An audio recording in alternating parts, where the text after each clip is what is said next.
Yeah, this compared to like the past two tournaments Germany team, right? I think this team looks good, bro.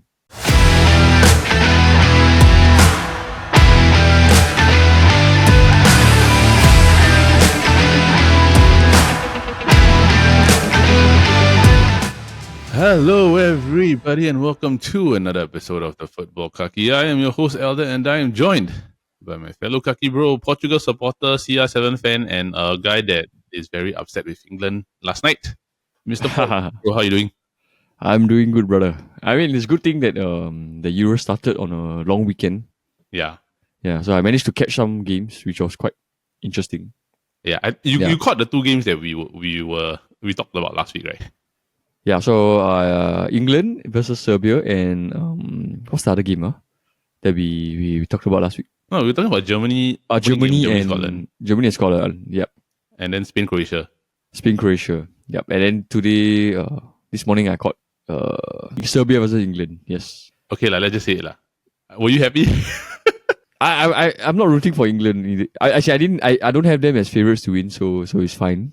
I know, bro. It's just that the way they played, right, is very all over the place. Just like how their last warm up game before the Euros, they didn't win against one team, team, but they drew that game. Yeah, so I still feel that he doesn't know his strongest 11. Because okay, I have this thing, right, where I will say this Gareth Southgate, right, he's the manager, right, that you give him a fixed 11, right, of the same thing that he's been using for the next couple of years, right. Don't you think know how the system can go with? But this is the first time in at least, if I'm not mistaken, 3 tournaments that his lineup changed. Yeah, and this is the first big game they play Trent Alexander-Arnold at CDM. At first, we all thought it was a good idea. After I watched the game, right, lucky this is against Serbia. If it's against let's say like a middle tier kind like Belgium, bro, he will get overrun. This Trent Alexander-Arnold. I mean, they got to play. We all know his ball distribution capabilities, but his movement off the ball and defensive skills are not good. It's just, let's just say it's not good enough. So I would not play him in that position if it's a bigger team. And the question, right, was that would it have been better if they started Kobe Mainoo over Trent Alexander-Arnold? I would say yes, because they basically got dominated in the second half. Second half was all Serbia, bro. So they had to take him out and put Conor Gallagher. So they took out Trent, they put Conor Gallagher. That's how they had to mitigate the issues, Then Kobe came on for Bellingham. Kobe came on for Bellingham because Bellingham was the leg's gone, bro. You can tell they ran a lot in that game. So Trippier was down for cramps. But wouldn't you have said that Kobe Mainoo would have been a better option than Conor Gallagher? Conor Gallagher, gotta admit, he presses a lot. So I think they needed the legs. Fair point. And Mainoo is better playing alongside a person that sits, Which is basically Declan Rice. Yeah. Declan Rice was doing not too well. He not too bad. He was doing all the cleaning up and protecting the back four. Yep. Yeah, it's just that Southgate's subs were very suspicious. He played Foden for 90 minutes when he could use a super sub at the wing, Yep. They were very lucky Serbia didn't manage to score an equalizer. Okay, but here's the thing that I don't understand. Okay, just for everybody, we're just going through this because England is kind of proving our point previously about what stuff. Why we don't have them to win the tournament. Yeah, but the question that I have is because everybody's been clamoring for Foden to start. Okay. So when Foden starts, the performance is not as good. Everybody all he could have done, Southgate could have done something, everything and that, right? So is it a situation whereby Foden's not built for Southgate's system? Or is it that he just had one bad performance where it shouldn't be written off as just he cannot make it? I don't feel it's like that. I feel that it's okay to start. You don't feel like it's which one? No, I don't feel like he's bad performance. I don't feel like he doesn't fit the system. I just feel that, to me, when I watch, the England team is not in sync. A lot of them, you can see Declan Rice is this is the Arsenal Declan Rice. Yeah, Walker is the Man City Walker. So I've been noticing a lot of things like that. Then Harry Kane is just Harry Kane, Yep. Trying to pull the strings and all that. So Foden is the Man City Foden. So when you try to gel the Man City Foden with the Arsenal Declan Rice, right, it looks very different because their way of playing, the style of playing also very different. So Man City's one-touch tiki-taka is very easy to watch. It's very natural to them to want to pass and move, go to the opposite because space. it's a system they play every day, ma. Yeah. So when he tried to pass and move with Declan Rice, right? So a lot of times, right, this Declan Rice pass the ball out, make mistake, like unforced error. So yeah, and then the Crystal Palace center back, the Gui, is it? Yeah, also he cannot sing well with like John Stones. But lucky they didn't concede anything. Yeah. Because it's I just find that this team is not very well gelled. to be honest, right, I would say that most of us already have England and Denmark going through this group, regardless of whether they both teams play good or bad, lah. But 3 points is 3 points. We will talk about England a bit later on because one of the matches of the week we're talking about is England versus Denmark, lah. Okay. So, what we're gonna do today on today's episode, we're gonna talk about the 2 matches of the week that we had, which is of course Germany versus Scotland and Spain versus Croatia, which were both a lot more one-sided than most of us thought. I was actually shocked to see the Germany scoreline, lah. And then, of course, what we're going to do is we're going to start keeping tabs on our match predictions, followed by the matches of the week that we are going to have, which actually, to be honest, right, for this match day 2, is a lot, yeah. Like, we have, of course, England versus Denmark, we've got Spain versus Italy, then we've got Netherlands versus France. I think the game that everybody's booking is the Netherlands-France game, lah. Yeah, that's like the highlight of this tournament so far, right? Correct. No, the highlight of the tournament is Netherlands, Austria, then the national anthems. If you're a fan, you get the reference. Both, double. Both. Yeah, double.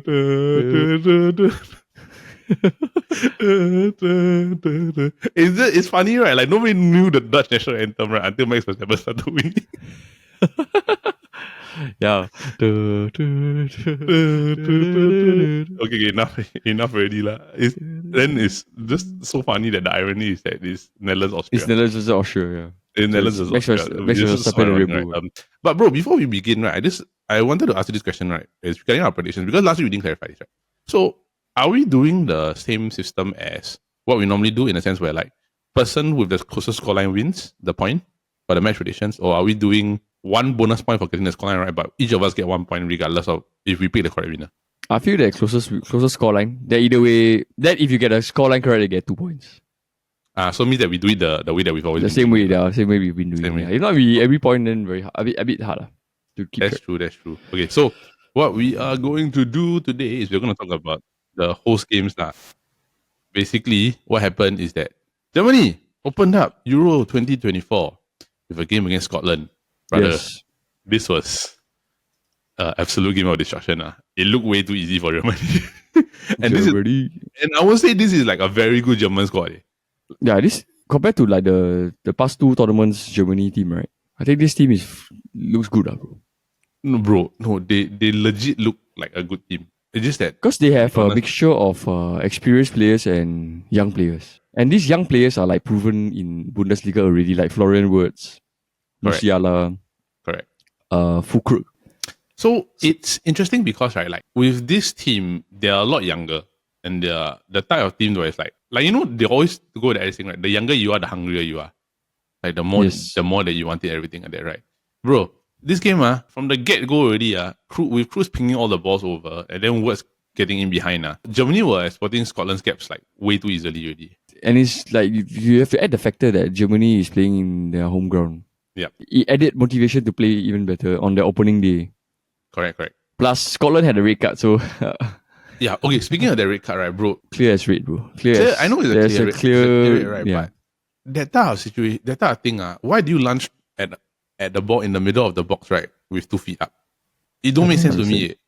And I want to ask, right, like, would that red card have, if let's say Scotland didn't get the players sent off, right, would that red card have made a bigger difference? I mean, it was already 2-0 at the time where the offense happened. Yeah, so I found that if the guy wouldn't get sent off, then maybe it wouldn't be such a big scoreline, like 5-1. Yeah, maybe like 3-0, I would say, yeah. Because a lot of it was a lot of small pockets. And the whole game, right, all the goals were inside. Majority of the goals, right, okay, aside from the penalty, right, and the 2 goals in the second half, right, the goals were inside the box. And it was all like just like a lot of Scotland players surrounding the area, then it's just scrappy. Yeah, but if you actually like notice, right, the Scotland's formation, right, they were playing some like 5 at the back formation. Do you know that? You could tell they were just like trying to hold for a draw or something. Yes. Yeah. So not very good, for in a way to see that. No, the thing is that they played. You expect Scotland to do better. Scotland played 2 left back on the left side. Tierney and Robertson. Is it? Yeah, which don't make sense. Maybe it's just a situation where they try to squeeze all their best players in. Yeah, but I mean, there are better traits that Scotland have, and it's basically the aggression which, like, you saw They're Scotland playing better of them. 5-4-1. 5-4-1. So it's like five defender, 4 midfielder, 1 striker. This style of formation, right, literally leaves your striker 1 against 4. There's nothing. And no, you're just basically telling the person that I'm just gonna park the bus and you come like penetrate our defense, right? And you just wait for the long ball to come in, wait for an error that they just go through. Yeah, can you imagine playing 5 at the back and still losing 5-1? Then you might as well just play a normal 4-4-3-3 or something, right? And technically, they did play 4-4-1 after the red card. 4-4-1, yeah, correct. But I gotta say, Scotland's goalkeeper Gunn had a horrible game. The words goal he should have kept out. The Emre Can deflected goal he should have kept out. The Foucault one, he can't do anything about it. The Musiala one was just Kai bad Havertz. organization of Yeah. Bro, the Musiala one was cannot. That one, the whole almost 5 or 6, 7, 8 players, including from Germany and Scotland, inside the box, and Musiala shoots the ball, gets a goal. But it's fine lah. Right. So, but I don't think they'll make it out of the group. Scotland. So Switzerland is in. Switzerland is in second place now, right? Depends on how the other teams goes lah. So I do find that in Euros and World Cup, right? If you win 2 games more, like most likely you're in already. Yeah, but the thing is that for here, you have your third place is also important. Yeah. So you have to accumulate as much points if you're in third, right? Either accumulate as much points as you can in third, or you have scored enough goals to a point where like the goal difference is swinging in your favor. Yeah. Maybe just try to get a positive goal difference. Correct. So Yeah. rather positive rather than negative goal difference. So it's just a more or less like a hope. But if you're losing 2 games, your goal difference is naturally going to be negative unless your third game is a major victory. And if you're losing games like 5-1, then -4 already, bro. -4, yeah. Plus 1 man down. So what this does is it puts Germany in the driving seat, right? So what we're gonna do is, bro, we're gonna change it up. So after every game, right, we're gonna talk about the prediction score. So currently, what happened is that last week we had our predictions for this particular game, right? You predicted 2-1. I predicted 3-2. So, yeah. So technically you win, right? Because Scotland only score 1. Yeah. That's right. correct, right? I'm not wrong. Yeah, that's right. Because you think Scotland only scored 1. So this one, right, essentially, right, predictions wise, Paul wins because Scotland scored only 1 goal and Germany won by a bigger scoreline. That's right. Germany won 2-1. His prediction was Germany 2-1. Germany won 5-1. So Paul wins. Paul gets the first lead, of course. So in this thing, so Paul, it is advantage. So now, moving on to the next game, we are going to talk about Spain versus Croatia. A lot more one-sided than I thought. Yeah, bro, correct. I did like had the draw written all over this game. Yeah, bro. Like the funniest part was that in this game, if you were to go by history, just Spain and Croatia alone, right? This game is always tight. No, it's in recent tournaments, right? Yeah. Yeah. In recent tournaments, right? This game is always tight. So it was always something that you go like, okay, just based on experience that when we make predictions, right? It was always like, oh, I foresee maybe a draw. Highly likely if it's a draw or if it's a close game victory, right? But Spain 3-0 in the first half, Yep, and then they didn't score after that. Right? And they didn't score after that because Spain being Spain, they don't have to score. They just do what they need to do, right? But I don't know, dude. Like it looked like Croatia just walk past. I feel that in this, maybe this is the tournament, right, where their age and legs finally catch up to them. Yeah, I agree. Definitely, bro. Because they are still playing what? Modric, Brozovic, Kovacic. Yep. They're still playing the same team that they played in the 2018 World Cup. Yeah. Kramaric, Meyer, Standards, Livakovic. All these names are the same. Apart from like Livakovic and Givardio is like their younger players, right? Yeah. Other than that, they're still playing the same team that you played like 2 tournaments ago. Yeah. So what happens is that when you're playing a team that's significantly younger. Yeah, and Spain has that Yamal, which is 16 years old, right? And Nico Williams. Bro, it's like the Spanish Mbappe, and the Nico Williams. So when was the last time you actually saw Spain, right, with like fast wingers? Like never ever, right? How long? I won't even think. No. Okay, here's the thing, right? Bro, they never had fast wingers. That's the thing. The thing is that Spain was the only country, right, in history that I remember, right, they can get away without being fast because the style of play is letting the ball do the work. So, and like maybe their fastest player is like Torres, right? Yeah. It was Or maybe Torres Pedro. and it was Torres and Pedro. David Villa, right? And the thing is that David Villa wasn't even fast. No, even fast. Yeah, Torres. I wouldn't say he's like the fastest. Right? He's fast, but not that fast. Yeah, he's fast, but he's not that lightning quick. lightning quick. Like let's say for example CR7 or Gareth Bale that are fast. Yeah. So the fact that Spain finally got speed is a huge thing also because that opens up a different type of technical dimension. I watched the game, right? This Yamal, he's 16 years old, but he burned through Gevadio like he was nothing. Yeah, a few times. Gevadio's not fast. He's not fast. Yeah, he's not fast. And Gevadio naturally is a centre back. Like, but he's being molded into like a left back now. Yeah, it's just that. Yeah, Spain. Imagine Spain's tiki taka with 2 additional wingers that can run. It's a recipe for success. That's a good combo to have, that you should need in this team. Yep. And the thing is that midfield, I would say that with Rodri inside and Pedri, it's a decent midfield, to be honest. Yep. Like, it's not the Xavi, Iniesta, Fabregas, David Silva kind of level, but I won't say it's that type of level. So. It's good enough. Yeah, it's good enough, right? I think the only weak side for Spain is left back. Cucurella. He had a good game, bro. He had a good game. Yeah. I know. He will have that random good game, right? Then everything else is just a disaster most of the time. That's Cucurella. But and then they still got Carvajal at the right back, so it's fine. Yeah, correct. But this game, right, like, is weird because Morata beat the entire defense through a through ball, which is very weird to say. Like, Morata's not quick. No, it was like they got caught in a counter. Yeah, right, Croatia were moving forward. They were moving forward. Then suddenly the ball come in, right? Yeah. So Croatia moving forward. Then after that, it was just a through ball. Then after that, then it's a simple one already, lah. Yep. After that, it was just Spain just being Spain. They took the time. They scored. Ruiz scored. Carvajal scored. Like basically 3-0. Right? After that, it was just like, kind of like cruise control because Croatia. Yeah, they just have to make sure they win. Yeah. Because I would say that, like we say that Croatia just look. Bro, they look like they are a team that the legs have caught. They look like they are a step behind, right? It's true. The fact that they took out Modric at the 60th minute, right? Yeah, it probably showed that they're just preparing to focus on the next game already. No point wearing your players out when you're already down 3-0, Yeah, and the thing was that with Croatia, right, they were never the team that would go like, I'm going to all-out attack you. They were always. It's like they will always stay in the game. Stay in the game when the score is tight or close, right? Then they come after you, right? Yeah. They will not chase a 3-0 game. Correct. So in the end, what happens is that in this game, Spain beat Croatia 3-0. Going back to our predictions, right? I predicted a 2-1 victory. Yeah. You predicted a 1-1 draw. So because I predicted the 1-1 victory, right, we are tied. So I win this round. Basically, it is 1-1. Spain have their victory over Croatia. I think this game, right, was interesting because, like, in all honesty, it doesn't really say much about both teams a lot more, but it says more about Croatia rather than Spain. Because I do feel that, right, like, it means that Croatia, either they have to come out with a different type of strategy to be able to handle what it is, right? Because to be really frank, like, if you really want to park the bus, right, and you want to press and park the bus, right, the current team, they don't have the legs for it anymore already. I agree, bro. It's all about, like, defensive organization moving forward already.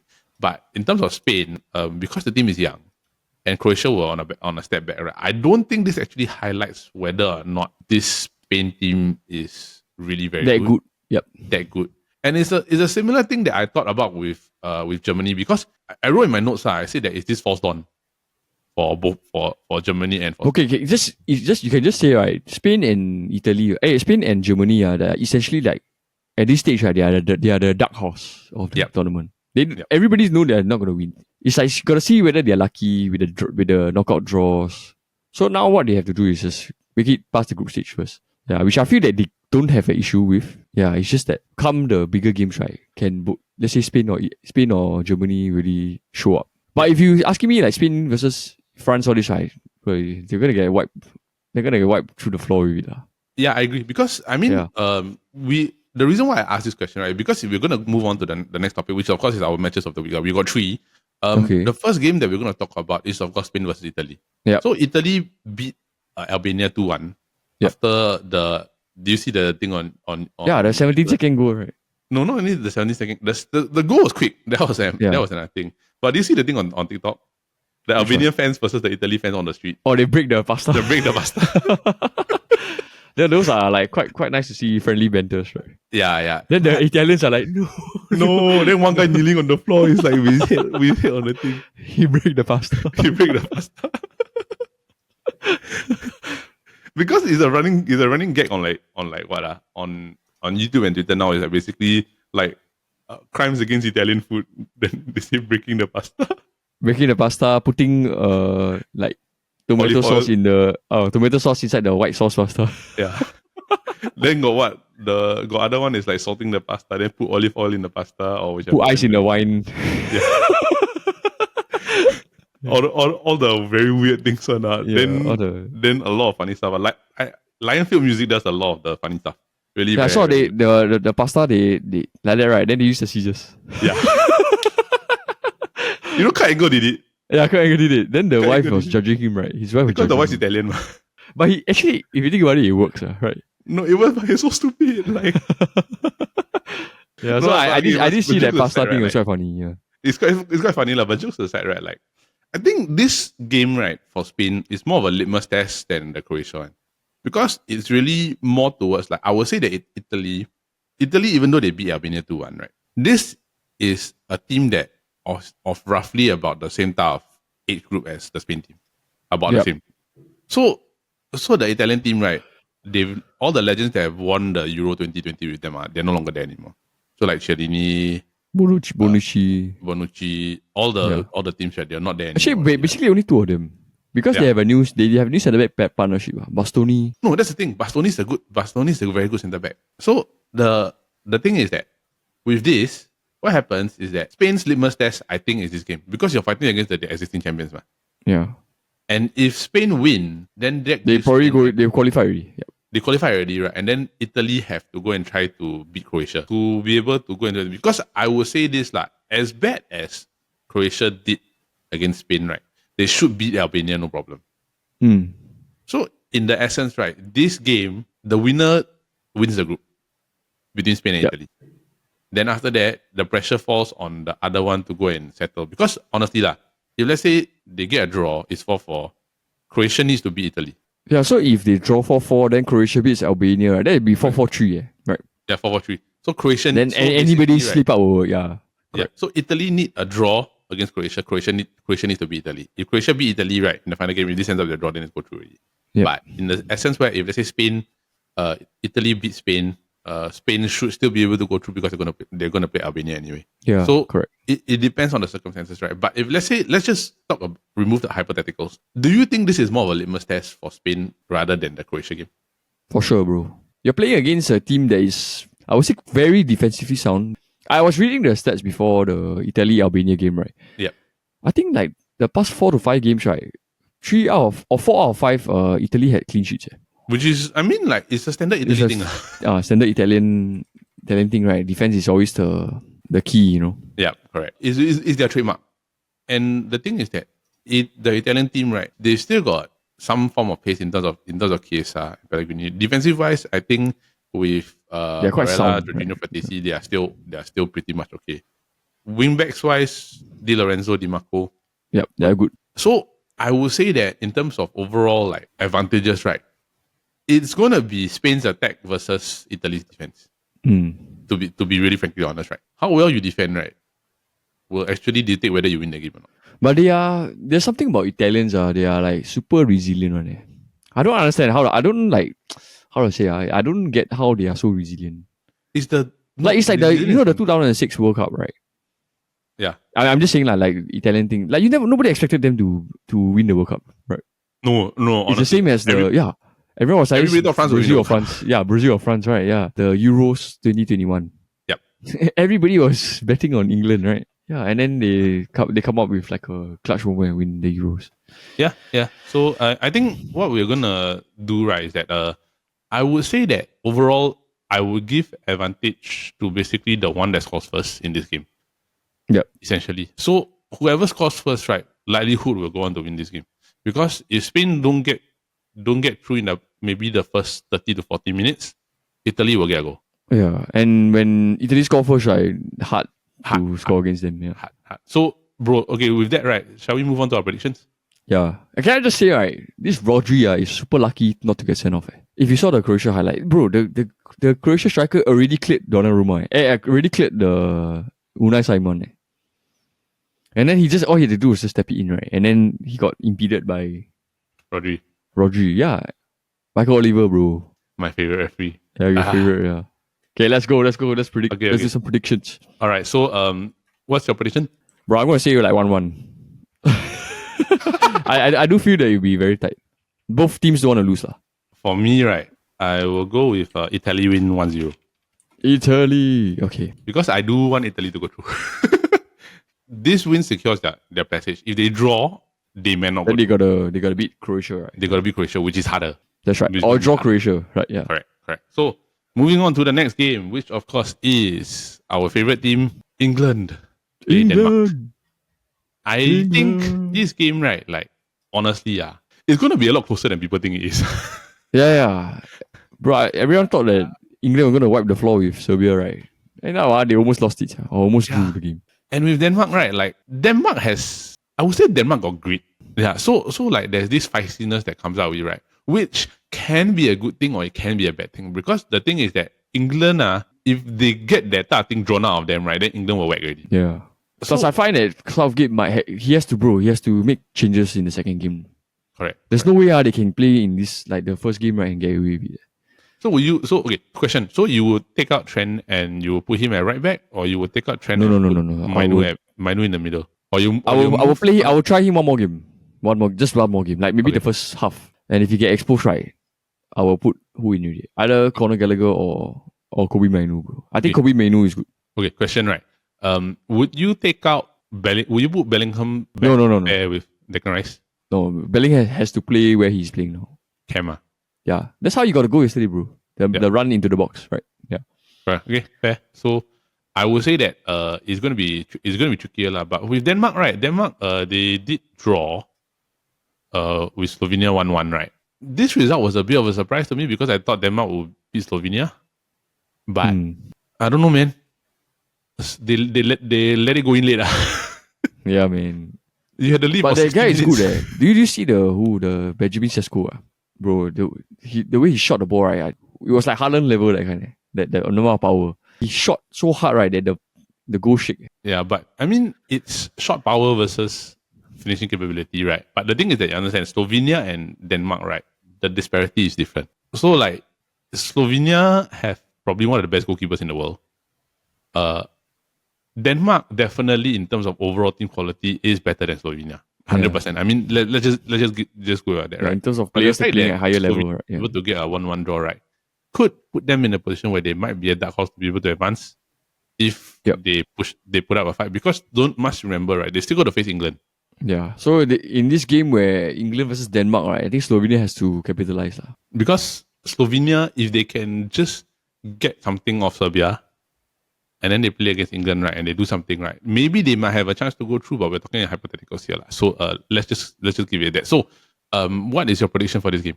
Because we talked about England and Denmark today already. England and Denmark. 2-1 to England. 2-1 to England. Maybe Rasmus will score. Rasmus. 2-1 to England. Okay, for me, draw. 1-1. Damn. Okay, 1-1. Actually, a draw will be very interesting. Very interesting. That's the thing. Like, if it draws, and depending on the Slovenia-Serbia result, right, it will be very interesting going into the last game. Yeah. But okay, if it's draw, I think England qualify. If I'm not wrong. No, if it's draw, England qualify. 100%. Because the thing is that, let's say, for example, if England draw, then the second place is more or less between Denmark and the Slovenia or Serbia, depending on the result. Yeah, correct. Because the thing is that if, let's say, Slovenia lose to Serbia, right, Slovenia is out, as good as out already. So the last game for England may not have much of an impact. But if, let's say, Slovenia and Serbia draw and England and Denmark draw, different story. Then everyone play the last game, right? Yes. Hey, I'm not wrong. If I'm not wrong, last game they play all same time, right? I would think so. Because they don't want people to go and like match fix, Yeah, same time. Very fast. Same time.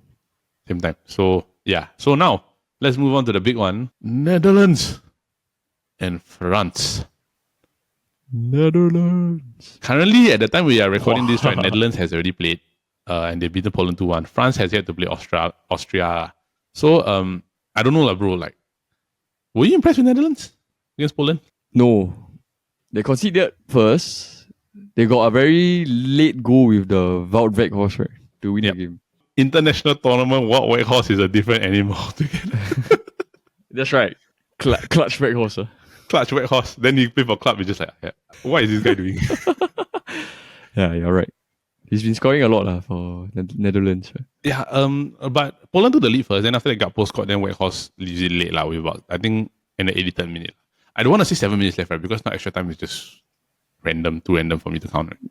Yeah, always. Overall, definitely it was a game dominated by Netherlands, right? But the weird part is that 21 shots, only 4 on target, right? Poland had 12 shots, 7 on target. Wow. Poland had a higher shot accuracy than Netherlands. Hey, Lewandowski never played. No, he didn't. He didn't, yeah. Well, maybe may not fit. Is he even, yeah. He's in the bench. He didn't play. He didn't come on. He didn't even get sub one. Yeah. So, I mean, interesting. With the way that this whole Dutch team set up, I mean, it's Ake, Van Dijk, De Vrij, Dumfries, Spearman, Schouten, Gakpo, Reinders, Xavi Simon, and Memphis Depay, right?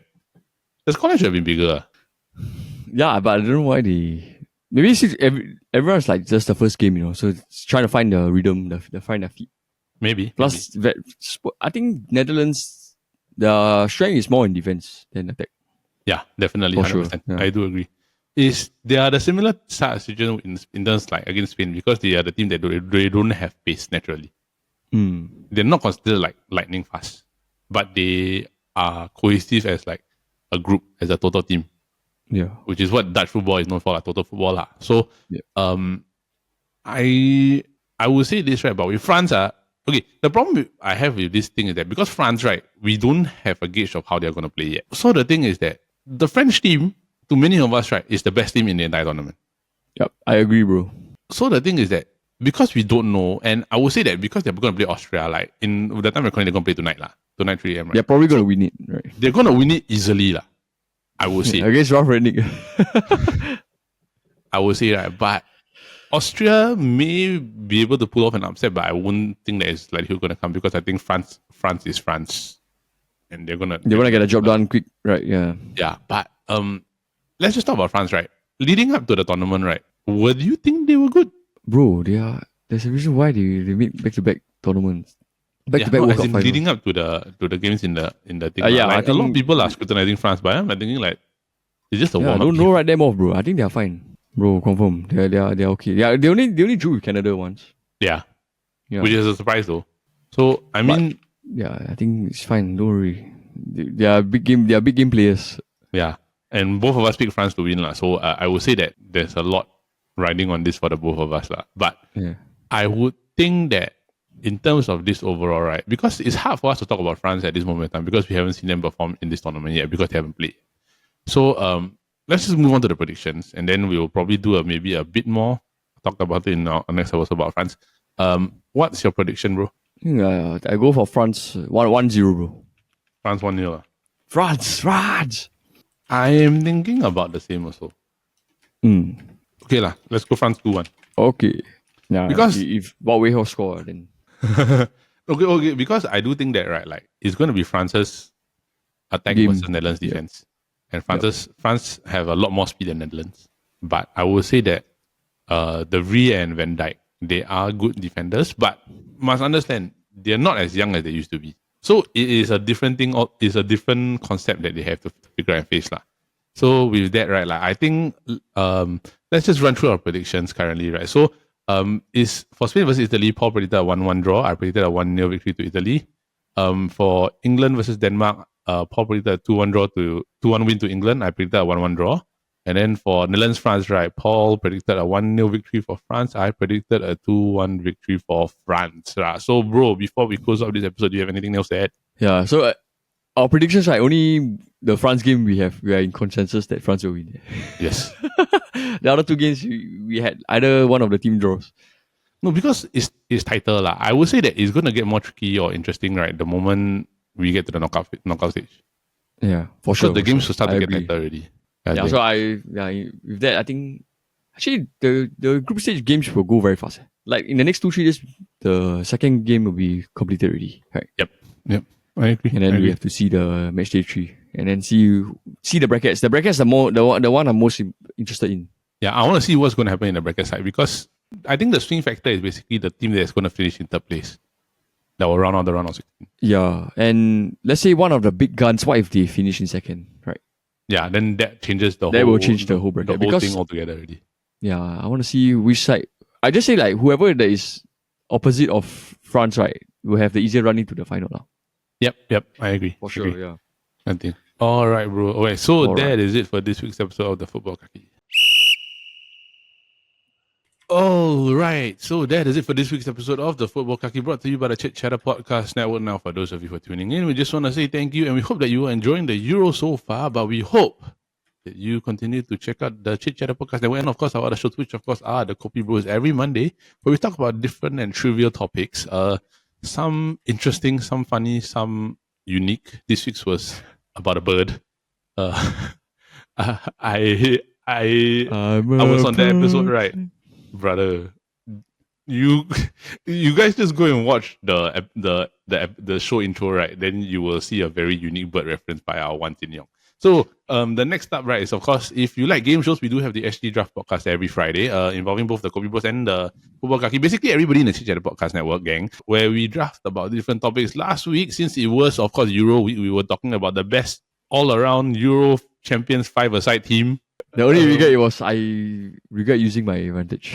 I rather like have the same equal piece, right? And maybe it turns out maybe I would be able to pick first. Yeah, but the thing is that it was interesting because the episode we talk a lot about what ifs, like some of the what ifs about certain players, right? So I won't tip who was the picks or anything like that, right? Because I just want you to watch the show. But really, when you talk about football history, right?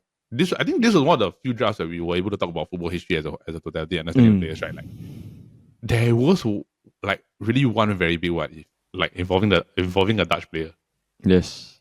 That one really, bro, really imagine very at so, the age of 30. 20, at the age of 29, right, you already win 3 Ballon d'Ors. And this no was other player Messi, apart from right? like Messi and Ronaldo can say that they won 3 Ballon d'Ors. Yeah, but even after that, right, nobody was coming close to winning 3 Ballon d'Ors in a row or 3 Ballon d'Ors in their career. Can you imagine if his career was like extended by 5 years? Bro, he will probably have maybe the same Five, amount of I think Ballon 5 or d'Ors 6. as Yeah. Ronaldo. Probably about the same. But we won't tip who is it, but yes. Just to hint, right, he's Dutch. He's Dutch. With that, right, we just want to say thank you to everybody. We hope that you have liked and subscribed to this channel. If you have not, we ask that you go and select the subscribe button below to follow us here, and do follow us on our socials on Instagram and TikTok and everywhere you can see our podcasting platform. Yeah. So from everybody here, we just want to say thank you. Have a great week ahead. Enjoy the Euros.